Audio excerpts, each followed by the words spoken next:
रुक्मणी हुकुम चंदन मालागार साहू। हुकुम चंदन मालागार साहू, पायल चंदन मालागार साहू।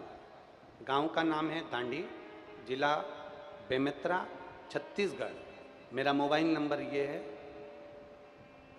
मेरी छोटी सी चाय और मिठाई की दुकान है। कहीं बैठे हैं क्या? अगर कहीं बैठे हो तो हाथ हिला सकते हैं।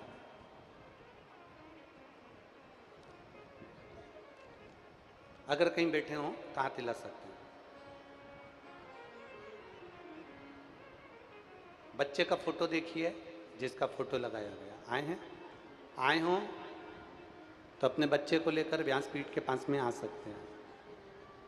पहले बच्चे का फोटो देखो एलईडी पर, आस्था चैनल पर, जिसका उन्होंने फोटो लगाया। हमारा छोटा सा परिवार था गुरुजी।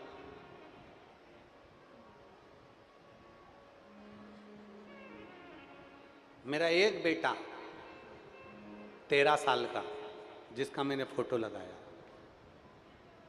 2020 में मेरा 13 साल का बेटा बीमार पड़ गया।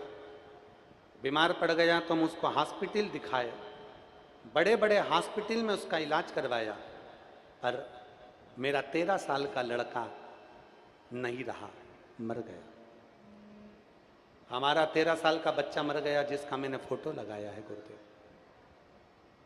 एक तो बड़ी मुश्किल से तो संतान हुई थी, और 13 साल तक मेरा बेटा मेरे साथ में रहा, और 13 साल के बाद मेरा बेटा अचानक बीमार पड़ा, उसके प्राण छूट गए, वो मर गए।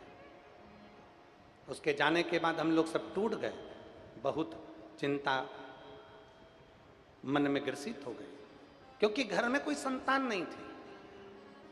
डॉक्टर को दिखाया, डॉक्टर बोले कि अब तुम्हें संतान नहीं हो सकती, क्योंकि तुम्हारी उम्र हो गई है।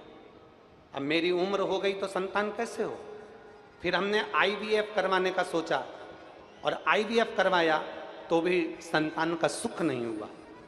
जब संतान का सुख नहीं हुआ, आईवीएफ भी करवा के देख लिया, सारा कार्य कर कर देख लिया, पर संतान का सुख नहीं हुआ। डॉक्टर ने कह दिया अब तुम्हारे घर में औलाद नहीं होगी। तब हमारे पड़ोसी के कहने पर हमने पहली बार सफ़ेद आंकड़े की जड़ का प्रयोग करा, और बाबा से प्रार्थना करी। शिव जी के मंदिर जाती, एक लोटा जल चढ़ाती, पशुपतिनाथ का व्रत करती, बाबा पर चढ़ा हुआ जल पीती, शंकर जी के मंदिर जाती और बेलपत्र को खाती। नंदी के पास बैठकर तुमरुका जी का नाम लेकर तुमरुकेश्वर महादेव का जाप करती। बाबा देवादिदेव महादेव ने ऐसी कृपा करी। डॉक्टर ने कहा था तुम्हारी उम्र हो गई है, संतान नहीं होगी, तुम्हारे घर औलाद नहीं हो सकती। आईवीएफ भी फेल हो गया, और मेरे देवादिदेव महादेव ने शंकर जी पे चढ़े हुए जल से, बेलपत्र से 2023 में मेरे घर में संतान की प्राप्ति हो गई। मैं बाबा को धन्यवाद देने के लिए। जो 13 साल का बेटा मर गया, और संतान का सुख आगे नहीं है, संतान का सुख नहीं, चले गया।